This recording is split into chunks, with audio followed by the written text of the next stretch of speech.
Hello दोस्तों, दिवस academy में आप सबों का स्वागत है। और आज इंडियन ज्योग्राफी का सबसे पहला क्लास शुरू होगा भारत का परिचय। और इसमें हम लोग देखेंगे कि कैसे कैसे कौन कौन सा यानी परिचय में कौन कौन सा टॉपिक आ रहा है उसको देखेंगे।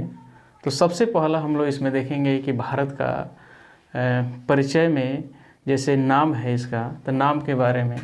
तो ये अगर देखा जाए तो भारत का नाम जो है ये लगभग 7 या 8 इसको नाम रखा गया है, जिसमें से आज के डेट में जब इंडिया आज़ाद हुआ, जब इंडिया में कॉन्स्टिट्यूशन बना, तो उसमें 2 नामों को प्रीफर किया गया, जिसमें आपको एक हुआ इंडिया, एक हुआ भारत।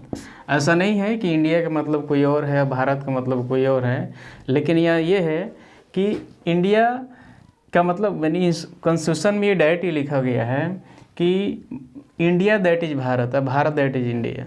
यानी बस यही है कि हिंदी में बस भारत और इंग्लिश में इंडिया लिखा जाएगा। दूसरा ये है, इसके पड़ोसी देश है भारत के कौन कौन से पड़ोसी देश हैं। तो यहाँ देखिए, सबसे पहले क्या, ये है नॉर्थ और ये है साउथ, ये है ईस्ट वेस्ट और ये है ईस्ट। इस हिसाब से देखेंगे यानी उत्तर दक्षिण पूरब और ये पश्चिम है। तो यहाँ देखेंगे पश्चिम साइड, भारत के पश्चिम साइड में ये पहला जो है ये आपको क्या है, तो पाकिस्तान है, पाकिस्तान देश है। उसके जस्ट पहले क्या है, अफ़गानिस्तान है। और इसके ऊपर में यहाँ देखा जाए, मतलब ये नॉर्थ में देखा जाए तो चाइना है। एक यहाँ से छोटा सा एक देश आपको मिलेगा आपको, जिसको हम नेपाल कहते हैं, जो नेपाल और ये बिहार और ये लगभग ये यूपी से ये सटा हुआ है, तो ये नेपाल है। और एक छोटा सा देश है, क्या है, भूटान। इंडिया से एक और देश निकला हुआ है यहाँ पे, बांग्लादेश। और भारत के आपको ईस्ट में देखा जाए तो एक यहाँ पे एक देश है म्यांमार। तो कौन कौन सा देश हो गया आपको, पश्चिम में एक पाकिस्तान हो गया, फिर उसके पश्चिम में क्या है, तो अफ़गानिस्तान है। और आपको नॉर्थ में हो गया चाइना, एक नेपाल, और नॉर्थ ईस्ट में देखा जाए तो एक भूटान हो गया। उसके नीचे देखा जाए तो एक और आपका देश यहाँ बांग्लादेश निकला हुआ है। और ईस्ट में सबसे पूर्व साइड में, भारत के सबसे पूर्व साइड में एक म्यांमार देश है। अब यहाँ और देखते हैं, जैसे मान लीजिए कि आपको इसको विभिन्न रेखाओं से यहाँ दर्शाया गया था। सबसे पहले जैसे मान लीजिए कि जब इंडिया आज़ाद नहीं हुआ था, एक समय था कि आपको अफ़गानिस्तान, पाकिस्तान, आपको बांग्लादेश और ये सारे देश जो है लगभग नेपाल में ही थे, सॉरी इंडिया में ही थे। तो यहाँ पे सबसे पहले क्या हुआ कि एक यहाँ पे रेखा खींचा गया, ड्यूरंड रेखा, और ये खींचा गया 1896 ईस्वी में। उस समय समझिए कि आपको इंडिया आज़ाद नहीं हुआ था, पाकिस्तान इसी देश में था। तो उस स्थिति में ड्यूरंड रेखा जो है अफ़गानिस्तान और इंडिया के बीच में खींचा हुआ था। जब देश आज़ाद हुआ तो यहाँ पे आज़ादी के समय यानी भारत 2 टुकड़ों में बटा, जिस स्थिति में था उसमें से। और ये 1947 में आपको सर रेडक्लिफ के द्वारा रेडक्लिफ रेखा को खींचा गया आपको, कौन, भारत और पाकिस्तान के बीच में। एक यहाँ देखिएगा, यहाँ पे एक और सी रेखा है जिसको मैकमोहन रेखा कहते हैं। कौन सी रेखा, मैकमोहन रेखा। ये 1914 के ईस्वी में ये रेखा को खींचा गया था सर मैकमोहन के द्वारा। और ये आपको भारत और चाइना के बीच में। ऐसा नहीं है कि चाइना मतलब यहाँ से लेकर के अरुणाचल प्रदेश तक है, तो इसका मतलब ये नहीं है कि समझिए कि पूरा ये रेखा है, नहीं, रेखा समझिए अरुणाचल प्रदेश, यहाँ एक अरुणाचल प्रदेश राज्य है, उसी के ऊपर ये खींचा गया है। उसके बाद यहाँ देखिएगा आपको भारत के आपको पश्चिम साइड में तो एक यहाँ एक सागर है, जिसको हम लोग अरब सागर के नाम से जानते हैं। और एक यहाँ पूरब साइड में जो है एक यहाँ सागर है, इसको हम क्या कहते हैं, बंगाल की खाड़ी। बंगाल की खाड़ी। नीचे जो है आपको हिंद महासागर है, हिंद महासागर है, हिंद महासागर है। यहाँ पे लगभग समझिए मध्य प्रदेश एमपी है, एमपी में यहाँ से मतलब यहाँ से लगभग जो है इस क्षेत्र को उत्तरी भारत, इस दक्षिणी भारत इसको कहा जाता है। यानी यह विंध्याचल पर्वत है, इसके जस्ट ऊपर जो है तो ये आपको उत्तरी भारत में लगा हुआ आता है और ये आपको दक्षिणी भारत में आता है। ठीक है, उसके बाद इसकी स्थिति को हम देखेंगे तो अगर ये भारत जो है चतुष्कोणीय आकार का है, जैसे मान लो यहाँ से लेकर के यहाँ खींच के और यहाँ से खींच दिया जाए और यहाँ से अगर इसको ऐसे मिला दिया जाए तो इस आकार का ऐसे हो जाएगा, चतुष्कोणीय आकार का भारत है। आगे चल के हम लोग इसके अक्षांश और देशांतर के बारे में जब पढ़ेंगे तो उसमें क्लियर और पता चलेगा कि किस स्थिति में और कहाँ पे इसको एग्जैक्ट इसके दिया गया है। मोटा मोटी हम बता देते हैं इसको।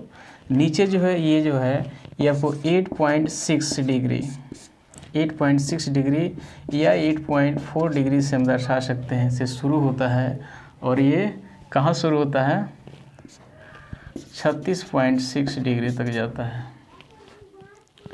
और ये जो है आपको पश्चिमी भाग जो है ये 68.7 डिग्री से लेकर 97.25 डिग्री तक ये आपका मतलब ये आपको देशांतरीय रेखा हो गया। यहाँ भारत का यहाँ लास्ट है तो यहाँ क्या है तो आपको 68.7 डिग्री 68.7 डिग्री आपको पश्चिमी से शुरू हो रहा है और आपको 97.25 यहाँ अंतिम हो रहा है, 97.25 डिग्री देशांतर तक ये ख़त्म हो रहा है। ठीक है, ये आपको नॉर्थ जो है आपको कहाँ से 8.6 डिग्री से लेकर आपको 8.6 डिग्री से लेकर के 8.6 डिग्री से लेकर के आपको वही आपका सॉरी ये गलती हो गई ना 37.6 डिग्री तक ये आपको पूरा किया गया है। ठीक है, इसमें और एक और देखा जाए, जैसे मान लीजिए आपको इसके सीमा के बारे में देखा जाए, इस सीमा के बारे में देखा जाए या इसका तटीय सीमा के बारे में देखा जाए तो सीमा जो लगभग यहाँ इसका है ये मतलब यहाँ से शुरू होकर के और आपको यहाँ से स्थलीय सीमा में जहाँ तक देखा जाए लगभग यहाँ पे आता है पश्चिम बंगाल तक, तो ये आपको मिलेगा 15,200 किलोमीटर 15,200 किलोमीटर। और ये जो यहाँ पे आपको क्योंकि ये सागर हो गया, यहाँ भी सागर है और यहाँ भी सागर है, तो यहाँ से लेकर के और यहाँ तक एक यानी मुख्य तटीय सीमा जो है यहाँ तक है ये आपको है 6100 किलोमीटर। और चूँकि भारत के साथ समझिए द्वीप भी है, जैसे द्वीप में आपको क्या है तो एक आप यहाँ देखिएगा यहाँ आपको लक्षद्वीप है, तो लक्षद्वीप में ये द्वीप जगह जगह है कि देखिए एक क्या है कि वो प्रायद्वीप है, प्रायद्वीप मतलब 3 भागों से जल से घिरा हुआ है, लेकिन ये जो द्वीप जो है छोटा छोटा द्वीप जो है ये चारों तरफ से पानी से घिरा हुआ है। तो लक्षद्वीप के पास 36 समझिए कि वो द्वीप है, तो सारे द्वीपों के तटों को समझिए अगर एग्जिट किया जाए तो यहाँ 1416 किलोमीटर ये हो जाता है, लगभग पॉइंट में आता है ये 1416.6। तो यहाँ 1416 आपको क्या है तो आपको तटों का, क्योंकि यहाँ भी आपको ये है आपको अंडमान निकोबार, तो सबसे ज़्यादा अंडमान निकोबार के पास लगभग 204 या 5 करके यहाँ पे इसके पास द्वीप है। तो अंडमान और इसके जितने सारे द्वीप हैं इसके तटों को देख लिए कुल जोड़ लिया जाए और इसके द्वीपों के तटों को जोड़ लिया जाए तो ये आपको 1416 आ जाता है ये।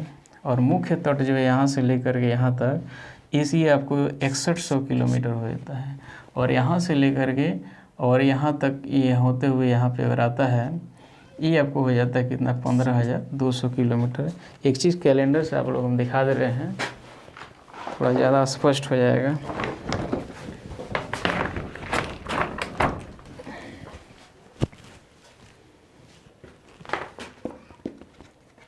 जैसे मान लीजिए कि आपको स्थलीय सीमा, मुख्य सीमा जो था, तो यहाँ से लेकर के यहाँ से शुरू होता है और ये करके और यहाँ से होते हुए ये बिहार, सिक्किम, यहाँ अरुणाचल प्रदेश होते हुए ये टोटल यहाँ मिजोरम होते हुए और यहाँ से पश्चिम बंगाल या लास्ट यहाँ तक जो है, ये इसकी लंबाई जो है आपको 15,200 किलोमीटर है।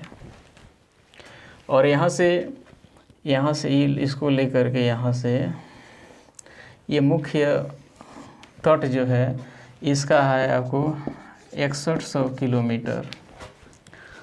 और यहाँ छोटा छोटा द्वीप जो है, जैसे मान लिया आपकी लक्षद्वीप है या अंडमान निकोबार है,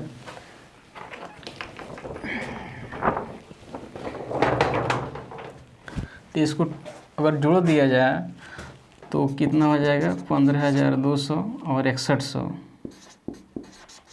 और 1416 कितना हो जाएगा 4 2 7 6 5 22,716 किलोमीटर।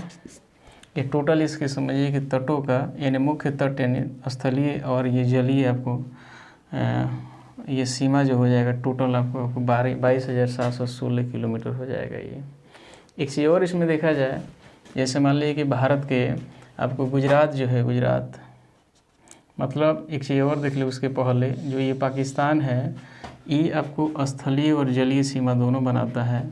और एक आपको यहाँ पे जो बांग्लादेश जो है ये बांग्लादेश जो है ये भी आपको स्थलीय और जलीय सीमा दोनों बनाता है। यानी भारत के ये सारा देश जो है, ये सब देश जैसे नेपाल हो गया, भूटान हो गया और ये चाइना हो गया, ये आपको स्थलीय सीमा बनाता है। लेकिन ये दो जो देश है, जैसे मान लीजिए कि पाकिस्तान है और बांग्लादेश है, ये आपको स्थलीय और जलीय सीमा दोनों बनाता है। उसके बाद एक यहाँ पे और एक देश है जिसको हम मालदीव कहते हैं। ये मालदीव जो है और इस श्रीलंका, ये दोनों आपको जलीय सीमा बनाता है। यहाँ पे एक और चीज़ आपको रेखा में देखिए कि यहाँ पे ये पाक जल संधि भी यहाँ है। और पाक जल संधि और पाक लगाने का मतलब ये कभी कभी ऐसे एग्जाम में जब आए तो बच्चे कंफ्यूज हो जाते हैं कि पाक का मतलब ये पाकिस्तान के साथ जुड़ा हुआ है। नहीं, ऐसा नहीं है।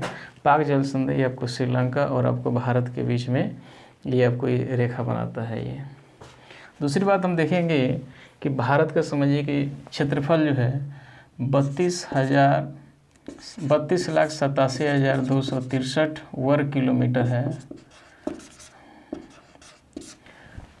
ये जो वर्ल्ड में देखा जाए तो भारत की स्थिति जो है 2.4% है।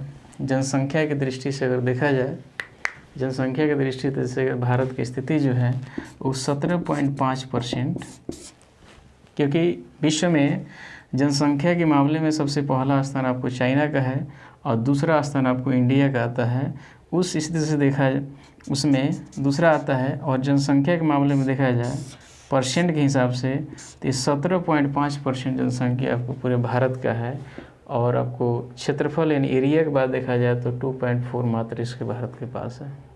और एक और चीज़ यहाँ देखिए, जैसे भारत के पास जनसंख्या के मामले में पहला स्थान है, तो उस स्थिति यानी क्षेत्र के हिसाब से अगर चाइना को देखा जाए तो समझिए कि भारत से लगभग 3 गुना ज़मीन इसके पास, लगभग एरिया इसके पास बचा हुआ है। भारत जो है आपको भारत उत्तरी गोलार्ध में और उत्तरी गोलार्ध में और पूर्वी देशांतर में पड़ता है। ये जैसे हम देख लीजिए, जैसे मान लीजिए ये आपका ग्लोब हो गया ये, और बीच में क्या है देशांतर रेखा, ये अक्षांश रेखा है 0 डिग्री अक्षांश रेखा। तो यहाँ इसके ऊपर वाला जो है ये आपको क्या है, तब को उत्तरी अक्षांश है और ये है दक्षिणी अक्षांश है। तो भारत जो है लगभग यहाँ पे पड़ता है, तो ये उत्तरी अक्षांश है। और ये जैसे मान लें कि आपको ब्रिटेन में एक GMT को स्थापित किया गया जो 0 डिग्री से यहाँ से शुरू होता है। तो 0 डिग्री से 180 डिग्री अगर पूर्व में जाते हैं तो पूर्वी देशांतर होता है, और 0 से 180 डिग्री पश्चिम में जाते हैं तो आपको पश्चिमी देशांतर पड़ता है। तो भारत जो है आपको पूर्वी देशांतर और आपको उत्तरी गोलार्ध में पड़ता है। पूर्वी देशांतर और उत्तरी गोलार्ध में पड़ता है। तो ये समझिए कि आज का समझिए कि यानी भारत के परिचय में ये पहला समझिए कि पार्ट आज था, और कल इसके सेकंड पार्ट आएगा।